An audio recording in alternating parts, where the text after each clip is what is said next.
Hello, good morning mga kagopelas. So this morning nasa Perama tayo ngayon at nakikita nyo, ito yung aming yate. At nakikita nyo rin mga kagopelas, may mga nakalambitin dyan na parang mga malalaking mga tali. Ayan, ito po. Ayan mga kagopelas, kasi yung yate namin ay ready na siyang ibaba sa tubig. O yung mga tao doon, nire-ready nila. Naglambitin ang mga malalaki at malalapad na mga tela. Ito po yung bumubuhat sa mga yate na natatapos ng gawain or trabahuhin.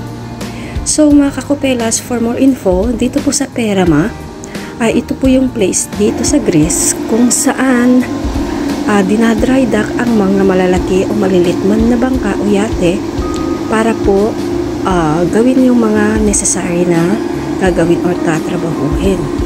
Halimbawa, magpapagawa o may sira, kaya dito po sila nagtatry dock. Ayan, tignan nyo mga kakopelas, yung mga kalalakihan, yung mga Greek na yan. Ayan. Ang laki nung tagabuhat. Ayan po sila sa silong ng aming yate at pinaprepare po nila yung malapad na tali. Ilan sila dyan. Ang gugulo pa nila. Tapos, sigawan sila kasi nga hindi marinig kung dapat malakas talaga boses mo dyan mga kakopelas. Kasi kung hindi malakas ang boses mo, hindi mo maririnig yung mga sasabihin nila. So, ang usapan nila dyan, pulyawan, parang mga bingi. Parang mga bingi, pati rin ako napibingi na rin kaya sa kanila. Sisigaw sila ng sigaw. Ayan. Yan ay dyan sa pinakadulo pa lang yan, hindi pa nagagawa yung sa may harapan. Ang hirap ng trabaho ng mga trabahante dito sa Perama. Tirik na tirik ang araw, tapos ganyan ang ginagawa, tapos mahirap pa maglagay nyo yan kasi kailangan nilang ayusin ng ayos talaga. Kasi nga, pag nagkamali sila, malaking damage. Ito na yung sa harapan mga kakopelas. Almost done na yung sa ibaba, natapos na nilang i-fix or i-lock yung mga tali, lalapad na tali. Ito naman, nasa harapan na sila. So, ayan nga. Prepare ulit nila yung sa harapan. Kailangan po naka-align siya palagi at saka talagang ayos na ayos. Kasi pag nagkamali lang sila, kahit isa lang, patay. Masisira yung mga pintura ng bangka o kaya baka makulog yung yate. Ay, mas malaking kargo pa nila yan. Mas malaking trabaho ulit. At sila pa magbabayad, hindi ang may-ari. Bawas sahod sila. Ayan, tignan nyo naman, malalaking mga yung mga ba? Ayan, bumababa na siya, bumababa. Ito na mga tatlong kuluboy na to. Ginagawa yung pinaprepare nila. Ay, naku. Ayan, tinataas na doon. Sa likod naman na rin. Yung natapos kanina, yung unang natapos, itinaas na yung low bed. Ito mamaya, tataas na rin yan kasi nalagay na nilagay na yung lock. Ito, kailangan kaya, inaayos talaga. Dapat align siya. Hindi pwedeng Kasi ito, yung palikpik niya, palikpik yan ng ng yate. Yan yung tinatawag nilang stabilizer mga kakopelas. Aba, parang may alam na sa yate Stabilizer daw ang tawag dyan para halimbawa mas pang panahon, mahangin, yan po yung nagsisilbing magbabalance po sa mga yate. Bale, yan, dalawa yan, may yan pa sa kabila. Okay, so nataas na sila nila kapelas. Ayan nga, nataas na nila yung mga lobig. And tayo maglakad muna, tignan, i-check natin para tayong mga supervisor dito. Palakad-lakad lang tayo at binibidyohan ang yate. Ayan, tapos na nga, naitaas na mga kakopelas ang mga lobig. So, ready na yan, tanggalin mamaya. O, ayan, inaayos na nila. Nagsisimula na silang magtanggal yung mga sa baba. Ay, natanggal na pala. Hindi ko nakuha na ng video. Natanggal na pala, natumba na pala yung mga yung mga pinagpatungan sa yate. So, ayan, nakalimbitin na nga yan. O, so ngayon, paalis na. Paalis na yan mga kakopelas. Ayun, yung taga-traffic. Inuumpisahan na yung ilayo doon sa pinaglagyan nila. Kasi nga, kailangan na yung ibaba sa may tubigan. Yan, dahan-dahan kasi hindi pwedeng mabilisan ang pagpapatakbo niyan. Yung driver nga pala niyan, mga kakupelas, nasa kabila, ay nasa kabilang side po yung taga-maneho niyan. Ayun siya. Hindi lang natin siya makita kasi nandito lang ako sa pwestong ito eh. Mainit kasi kaya ayoko ding maglakad-lakad na kung saan-saan dyan papunta. Ayan, dahan-dahan, dahan-dahan. Ayan po. Matagal rin ako nagyayate, mga kakupelas. Kaya lang, ngayon lang talaga ako nakakita ng personal na ganito ang ginagawa sa mga yate.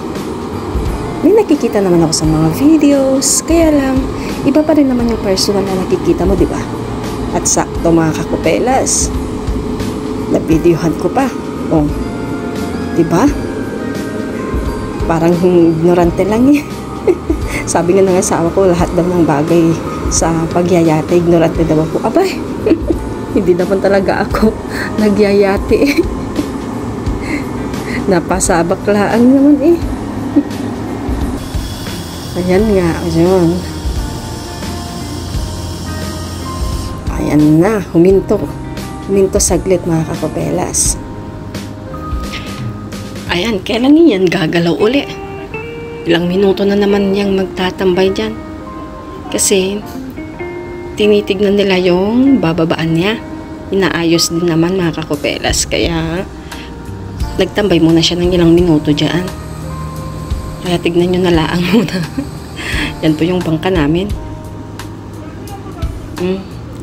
Ayan yung may pininturahan pa kasi sila sa may likod niyan. Kaya, hindi po na nila ibinaba. Pero de verasi, okay naman kahit na pinturahan na, hindi naman yun nawawala yung pintura. Parang waterproof naman yung nilagay nilang pintura. Okay, so ayan, may mga tao pa yung nakatambay. Yan yung naka-gray. Yan yung mastura namin. Yung electrician, taga-pinta, ayan. Yung naman naka-sky blue dyan na nakaupo. Yan naman yung taga-maneho namin. Yan ang aming kapitan. Ang binabantayan. Ayan na nga, mga kakupelas, nagsisimula na siyang iatras. At iyan ay ilalagay na doon sa may tubigan. Pero hindi pa agad-agad iyan makakaalis. Kapag idilagay yan sa tubigan, marami pang tsetche-bureche. Ayan, ang mga yan, mga tambay na yan. Nanyo naman, mga osyosero. Mga osyosero. Kaya ng mga crew. Sila ang mga crew sa aming yate. Yan yung tawag yung purple, hindi purple, parang fuchsia. Ayan yung asawa ko, yung nakamaroon. Tapos yung naka-gray, yung namin yan, electrician, technician. Hindi yan technician, ano ba yan? Mastora, trabahador, mga nagpintura. Tapos yung isa doon, yan, yung isa doon na naka-gray. Sa tapat ng naka-gray, naka-blue. Sa tapat ng naka-blue, yan yung chief engineer namin. At saka yung sky blue dyan na nakaupo, yan yung aming kapitan. At ako naman taga-video. Ayan na nga, mga kakupelas, malapit na siyang ibaba. Makikita natin mamaya kung paano siya ibaba. Pero dyan, mga kakupelas, medyo nahirapan kami dyan. Medyo natagalan kami kasi mahirap tanggalin yung lubid.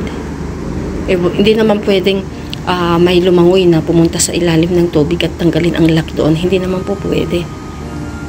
So medyo nahirapan din ang mga crew ng Perama para tanggalin ang lubid dyan. Ayan na nga. So ang yate pala, mga kakupelas, kapag inilulubog na sa tubig na ganyan, hindi pala pwedeng may tao sa taas. Kailangang baba kami. Kaya yun, lahat kami pinababa. Pero ngayon, mamaya aakyat kami dyan. Pero paano kami aakyat dyan?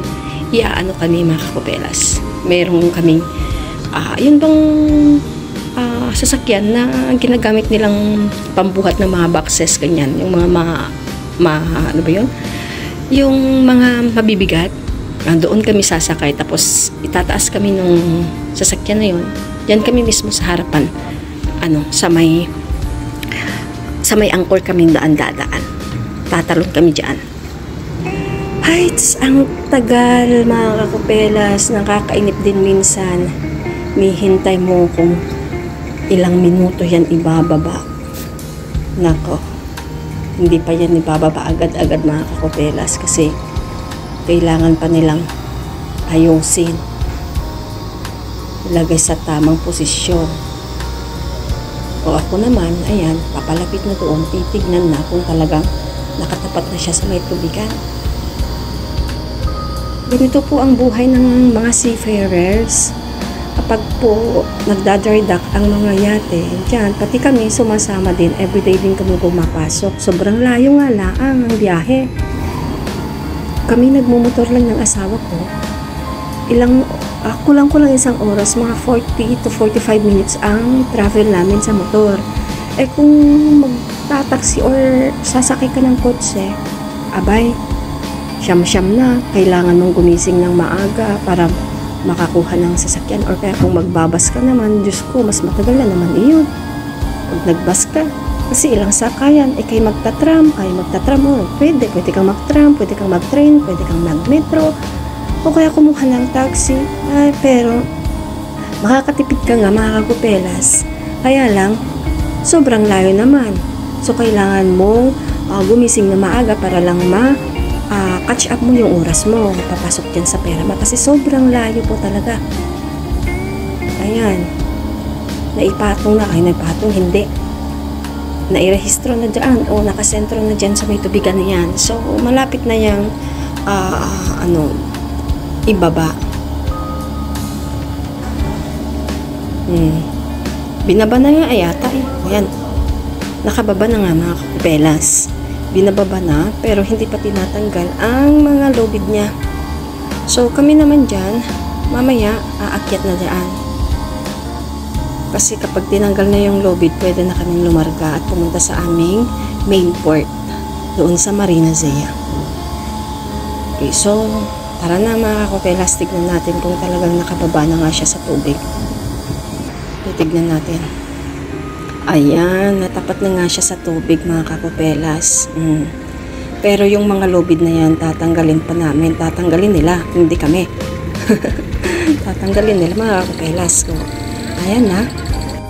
Nakalubog na nga siya. So, kailangan mo nang tanggalin. Okay. So, ayan na nga. Hindi ko na nabidyohan mga kakupelas. Kami nakaakyat na. At nandito na kami sa loob ng bangka ng yate namin.